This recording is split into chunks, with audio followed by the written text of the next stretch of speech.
Right now, two brothers expected to take a big step in proving their innocence for a murder they did not commit found out today that they will have to wait even longer. The pair says they were tortured into confessing by Chicago police officers who were working under Commander Jon Burge. CBS 2's Sade Gray is at the Layton Criminal Courthouse, and she spoke with those brothers today. Sade?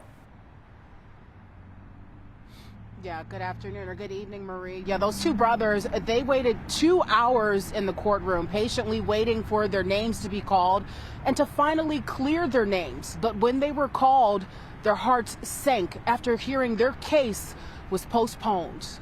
Confusion. I don't see how you can be innocent and still somehow be guilty. I'm lost at that. And frustration. This is our life. You have no right to hold us up like this.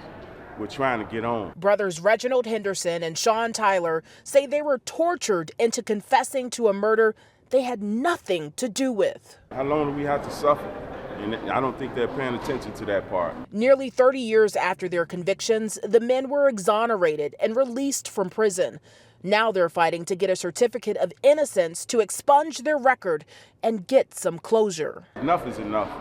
You know what I mean? It's been 29 years coming next month. Enough is enough. The judge indicated there are some matters she wants to explore further. I want to reemphasize that irrespective of how she rules, it's not a denial of a certificate of innocence. The question just merely is whether we're going to have to proceed to a hearing. Flashback to 1994, the 17 and 18-year-old brothers were arrested and they say tortured by Chicago police officers under the watch of disgraced former CPD Commander Jon Burge, who himself was convicted in 2010 of lying about the torture of suspects. He served more than 3 years in prison and later died in 2018. Tyler was released from prison in February 2019.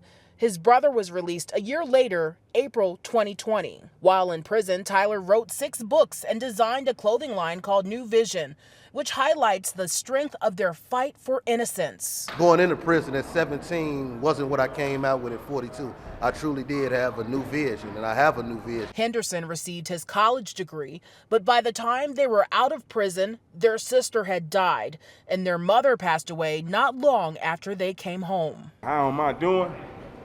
You tell me.